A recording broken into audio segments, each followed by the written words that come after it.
कड़ी से कड़ी जोड़ते हुए दादा हीरा सिंह मरकाम जी के सपनों को पूरा करने के लिए दिन रात मेहनत कर रहे हैं, उनके लिए जोरदार ताली बजा दीजिए। सम्मानीय साथियों, आज गुणवाना की लहर यही कचारगढ़ से जैसे 33 कोटि बच्चों को पूरे देश के गांव, शहर और गली, जंगल, पहाड़ में जाकर जिन 33 कोटि बच्चों ने इसको अपने का सृजन किया, जिन्होंने इस प्रकृति के नियम को तमाम सगा समुदाय तक बताने का काम किया, उन्हीं 33 कोटि बच्चों की तरह आज दूर दराज गांव से आए हुए, ठंडी में कुकड़ते हुए, बड़े दूर से पैदल चलते हुए, कई के पैर दर्द दे रहे हैं, कई के घर में फोन लगा रहे हैं, कई प्रकार की समस्याओं को दिमाग में रखते हुए वो तमाम सगाजन से मैं कहना चाहता हूं कि जैसे 33 कोटि बच्चों ने पूरे विश्व में संदेश दिया, वैसे आज आप इस कछारगढ़ के पंडाल के नीचे से जो भी कुछ सीख के जाओ, पूरे देश दुनिया में पहुंचाने के लिए आप काम करोगे। क्या तैयार हो? हम लड़ने के लिए भी तैयार हैं, उन लोगों से लड़ने के लिए तैयार है। कई षड्यंत्र समाज को बहकाने के लिए, मारने के लिए, काटने के लिए हो रहा है। क्या षड्यंत्र भाई? कई लोग मेरे सामने बैठे हैं जो तेंदुपत्ते तोड़ते हैं। मैंने अभी फेसबुक में, सोशल मीडिया में अपनी एक पोस्ट डाला और मैं खुलेआम डालता हूं, जो तेंदुपत्ता तोड़ते हैं, जिनको जूता दिया गया है सरकार की तरफ से, आपको पता जूता, उसके बाद डब्बा दिया गया है और बहुत सारे सामान मिले हैं। जिस जूते को आप खोबा न कर जाए, कंकड़ न कर जाए, खून न निकल जाए, पैरों को एक सहारा मिल जाए, इसलिए आप उस जूता को पहन के घूमते हो, जाते हो। लेकिन आप इस बात से अनभिज्ञ हैं, उस जूते के पीछे क्या षड्यंत्र सरकार ने आपके बीच में रचा। क्या षड्यंत्र का? चर्म रोग, केंद्रीय चर्म रोग संस्थान की रिपोर्ट आई और रिपोर्ट में तमाम डॉक्टरों ने बताया कि उस जूते में जो केमिकल इस्तेमाल किया गया है, उस केमिकल से शरीर में, उस पैर में जो पसीना आता है या चोट लग गई, उससे वो केमिकल रिएक्शन करके आपको कैंसर होने की 70% गारंटी है। आपको ऐसे जूते सरकार ने बांटी है, दया के नाम पर, भीख के नाम पर, आपके विकास के नाम पर, आप लोगों को वोट खींचने के नाम पर, जिससे आपकी हत्या तक हो रही है। खुलेआम आपको मारा जा रहा है। कौन जवाब देगा? जब सरकार से इस बारे में जवाब मांगा गया, सवाल पूछा गया, क्या होगा उन आदिवासियों का? क्या होगा जिस केमिकल रिएक्शन से अगर कैंसर अगर हो गया तो सभी डॉक्टरों की रिपोर्ट है, आंख बंद करके हम कुछ नहीं बोलते। सम्मानीय साथियों, आज भी उस समाज तक जूते तो पहुंच गए, लेकिन उन जूते को वापस लेने के लिए सरकार के द्वारा कोई अभियान और कोई सूचना जारी नहीं की गई।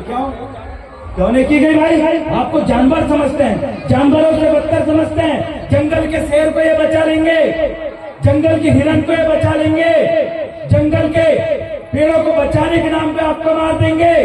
जंगल में कई जंगली जीव है, उनको बचाने के नाम पे, अभयारण्य के नाम पे आपको खत्म कर देंगे। जंगल के जानवर को बचाने वाला उस आदिवासी को खत्म होते देख सकते हैं, लेकिन शेर को खत्म होते नहीं देख सकते हैं। कि सरकार है, ये वो लोग हैं जो आपको काट डालना चाहते हैं, मार डालना चाहते हैं, लेकिन मेरी भोली भाली समाज इनके षड्यंत्र को नहीं समझ पा रही है। इस बात को आज इस मंच से मैं बयां करना चाहता हूं कि आइए अपने अस्तित्व को बचाइए, उठिए, जागिए। कई बुजुर्ग हमारे इस भूभाग को छोड़ दिए हैं, अपनी जीवन की इस लीला को खत्म कर दिए हैं। पुणे को उस रास्ते पे चल के उन्होंने सारा जीवन लगा दिया। लेकिन मेरे साथियों, सरकार का षड्यंत्र को आप क्यों नहीं समझते? कई नेता यहाँ पर मंच में आए गए, बड़ी बड़ी बातें उन्होंने बोली, लेकिन इस बात को कभी जिक्र नहीं किया। क्यों जिक्र नहीं किया गया कि छत्तीसगढ़ का वो हसदो जंगल, जिसको बचाने के लिए यही मध्य प्रदेश और देश के कई युवा एकत्रित होकर दिन रात वहां आंदोलन करी, दिन रात वहां पर लट खाए, लेकिन एक भी नेता के मुंह से चूचा नहीं निकला।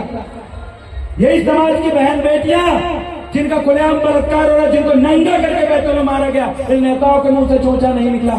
आखिरकार आपके साथ हो क्या रहा सोचिए। आपके समग्र विकास के लिए गुणमाना रत्न सम्मानीय दादा हीरा सिंह मरकाम जी ने गुणमाना समग्र विकास क्रांति आंदोलन बनाया था, इस आंदोलन को शुरू किया था। लेकिन आज क्या हो रहा है इस समाज के साथ? इसका कोई विकास नहीं हो रहा है, इसका सिर्फ और सिर्फ यहाँ पर विनाश हो रहा है। कौन विनाश कर रहा है? समझिए आप चालू को, किसकी जिम्मेदारी है इस समाज की बागडोर को संभालने की? किसकी जिम्मेदारी है? ये भूखी नंगी समाज, जिसके यहाँ बच्चा दारू पीने लगता है, जमीन बेच देता है, बहू बेटियों को मारता है, जिसके यहाँ समाज खुलेआम बाहर के लोग जिस समाज की बेटियों को फंसाने का काम करते हैं, उनके नाम पे जमीन खरीद के उनको फांसी में लटका के और उनको जहर देकर मारने का काम कर रहे हैं। कौन बचाएगा इस समाज को? किनकी महत्वपूर्ण जिम्मेदारी है? आज उस जिम्मेदारी को बताने के लिए आज मैं यहाँ पर आया हूँ। आपको समझना पड़ेगा, याद रखिएगा, समाज की आंखों, अगर आपकी आंखें ना हो तो आपके साथ क्या होगा? अंधेरा होगा। कहीं भी आप गिर जाओगे, कहीं भी आप चोट खा जाओगे, पूरी दुनिया में आपको कुछ समझ में नहीं आएगा। जो भी आप काम करोगे कभी सटीक नहीं होगा। बिना आंख का एक व्यक्ति को महसूस करिए उसका जीवन का क्या हो रहा है, उसकी दैनिक क्रिया का क्या हो रहा है। सम्मानीय साथियों, जैसे बिना आंख का एक व्यक्ति अपनी रोजमर्रा की दैनिक क्रिया, खाना भोजन से लेकर नहाना से लेकर एक भी काम ढंग से नहीं कर पाता, वैसे ये समाज है। ये समाज की दो आंखें हैं, इनके सरकारी अधिकारी और कर्मचारी। ये समाज की दो आंखें हैं। एक स्टोरी के माध्यम से आप समझिए। मैं अपने दोस्तों के साथ इस बात को मैं चर्चा भी कर रहा था कि एक परिवार का एक बहुत बड़ा लड़का, सबसे बड़ा लड़का, जिसको मम्मी पापा ने बड़ी मजदूरी करके पाला, उसके भूखा था वो, उसको खाना दिया, उसको पाला गया।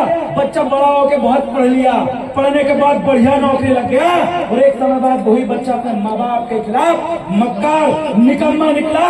उसने अपने माँ बाप को उस खटिया में छोड़ दिया जहाँ उसके माँ बाप पूरा अपना मल त्याग करते हैं। उसको कोई धोने वाला नहीं है, उसको कोई खाने खिलाने वाला नहीं है, भूखे प्यासे वो रहते, पानी पिलाने वाला कोई नहीं है। पढ़ने लिखने के बाद एक बच्चा निकम्मा और मक्कार निकल जाता है। अपने उन्हीं माँ बाप जिनने अपने खून पसीने की रोटी उसको खिलाई, उसको शिक्षा ग्रहण करवाई, नौकरी में पहुंचाया, वो बच्चा का निकम्मा निकल जाए, उस माँ बाप के अंदर क्या बीतेगा? क्या बीतेगा उस माँ बाप के अंदर? वो हमेशा पूरी जिंदगी कोसते रहेंगे कि ऐसी औलाद मैंने पैदा करी।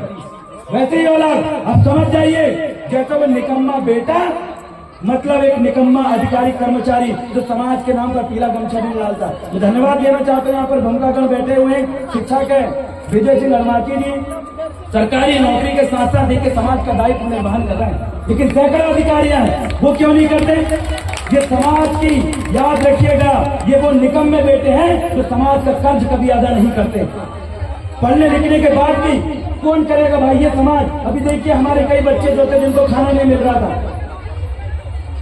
खाना नहीं था, कई जगह घूम रहे, उनको नहीं पता, कई फटे कपड़े पहन के आए, कई के ओढ़ने के लिए कम्बल नहीं है, फटा कम्बल ओढ़ रहे हैं। ये हालात हमारे समाज की है। इसकी इकोनॉमिक डेवलपमेंट का काम किसका है? आर्थिक विकास का काम किसका है? इस आर्थिक विकास का काम उन तमाम अधिकारी कर्मचारियों का जिन्होंने अच्छा एजुकेशन लिया, पढ़ा और इस समाज के बारे में सोचेगा। ये वो समाज का व्यक्ति जो अपनी बेटी की शादी कराने के लिए, जिसके पास पैसा नहीं होता, वो तड़पता है, उसकी आर्थिक स्थिति बनाने के लिए सोचे। वो बच्चा जो 2 वक्त की रोटी नहीं मिल पा रही है लेकिन पढ़ना चाहता है, उसकी शिक्षा के बारे में सोचे। कौन सोचेगा? इस समाज का अधिकारी को सोचना चाहिए। लेकिन सोच रहा है क्या? बिल्कुल नहीं सोच रहा है मेरे साथियों। आज हालात ये है, बड़ी बड़ी नौकरी लेकर जो अधिकारी कर्मचारी एक समाज का इस कार्यक्रम में ना सहभागिता नहीं देता, एक चंदा नहीं दे पाता, वो अधिकारी आज वहां पर अयाची कर रहा है। लेकिन याद रखिएगा, ये 10 लाख आदिवासियों को खुलेआम ये सरकार जहर पॉइजन, फ्लो पॉइजन देकर, जहर देकर, केमिकल रिएक्शन करके आपको मार रही है खुलेआम। अगला नंबर उसका आएगा, वो भी इसी तरीके से मरने का काम करेगा अगर समाज को अभी ध्यान नहीं दिया गया। हमें दर्द हो रहा है, बहुत मामले आपने देखे, ज्यादा लंबा नहीं बोलूंगा। गुणवाना गणतंत्र पार्टी अमरवाड़ा से मैं विधायक प्रत्याशी था। हम लोग जब चुनाव के लिए खड़े होते हैं तो हमें चुनाव नहीं लड़ने दिया था, रोका जाता है दुश्मनों के द्वारा, मारा जाता है हमें, अगर सड़कों में हमें गाड़ी अड़ाई जाती है। लेकिन सम्मानीय साथियों, हमारे अंदर दादा हीरा सिंह मरकाम और गुणमानस समग्र क्रांति आंदोलन की वो क्रांति भरी हुई है। कई लोगों ने रोकने की कोशिश किया था, आपने मेरे वीडियो को देखा, कई लोगों का मैं मुंह तोड़ जवाब दिया था कि गुणवाने के पीले गमछा को तुम्हारी रोकने की औकात नहीं। हमने लड़ा, हर तरीके से मजबूत है। लेकिन समाज का वो अधिकारी कर्मचारी अगर अपनी जवाबदेही अगर तय कर ले, इस समाज का पे बैक टू सोसाइटी के अंतर्गत अपना थोड़ा बहुत जिस आरक्षण के बदौलत वो आज आगे बढ़ा है, अपने उस समाज के तरफ अगर सोच ले, मैं बदले समाज के पीछे नहीं रहेगी। मैं बैठा वर्मा समाज के लोगों के साथ, लोधी समाज के लोगों के साथ, जिसने अपने समाज के अच्छे पढ़ने लिखने वाले बच्चों को कलेक्टर की फ्री तैयारी करवा रहे हैं। मैं बैठा कई रघुवंशी समाज के लोगों के साथ, जिन्होंने अपने समाज के बच्चों को दिल्ली पढ़ने के लिए, विदेश पढ़ने के लिए पहुंचा है, लेकिन बैठा एक आदिवासी समाज के लोगों के साथ जिनके बड़े बड़े अधिकारी कर्मचारी संगठन तो बने हैं, लेकिन उनसे पूछेंगे बताइए कहाँ है research centre, tribal research centre जिनकी कल्चर के बारे में तुम रिसर्च कर सको। बताइए कितने बच्चों को आप निःशुल्क पढ़ रहे हो, बताइए कितने बच्चों के भविष्य के लिए आपने कोई कॉलेज स्कूल खोला, कुछ नहीं। अधिकारी कर्मचारी संगठन बना के सिर्फ अपना ट्रांसफर रुकवाना और ट्रांसफर करवाने का काम इस समाज का निकम्मा अधिकारी कर रहा है। कुछ लोग हैं जिन्होंने अपनी पूरी जिम्मेदारी निभाई, उनका तहे दिल से मैं शुक्रिया करना चाहता हूं कि देवरावन भलावी को, उन्हीं अधिकारी, कुछ ऐसे अधिकारी जो कमाते 20,000 है लेकिन 20 रुपए 50 रुपए देकर आज हमें यहाँ तक पहुंचाया। सम्मानिय साथियों, मैं धन्यवाद अदा करता हूँ और इस कछारगढ़ की पावन धरा से मैं बताना चाहता हूँ, इसी धरती से हमने संस्कृति और धर्म कर्म का पूरा ज्ञान लिया है। इस ज्ञान को पूरी दुनिया में पहुंचाने का काम करेंगे और इस धरती में पुनः गुणमाना राज लाने का काम करेंगे। साथियों, आप हमारा साथ देंगे, तैयार हैं आप?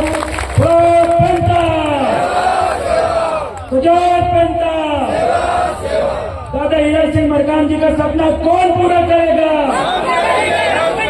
दादा हीरा सिंह मरकाम जी का सपना कौन पूरा करेगा? अगर आप करना चाहते हैं तो यहाँ से सीखी हुई बातें अपने महान पुरखों की तरह सड़कों में अपने लोग जो चल रहे हैं उनको एकता करना शुरू कर दीजिए। आपके युवा साथी आपके लिए दिन रात खाए हैं, जब भी जरूरत पड़ेगी, जब भी जरूरत पड़ेगी। और हमारे इधर से दादा मनमोहन साहब भट्टी जी कहते थे, जहाँ हमारे समाज का पसीना बहेगा तो हम खून बहाने के लिए तैयार हैं, हम भी खून बहाने के लिए तैयार हैं। जब जब आपके ऊपर अत्याचार होगा हम सड़कों में आएंगे, लड़ेंगे, हर किसी को लड़के आपको न्याय दिलाने का काम करेंगे। बहुत बहुत धन्यवाद। जय सेवा, जय बलवाना, जय बड़ा देव, बना के रहेंगे बलवाना। बहुत बहुत धन्यवाद।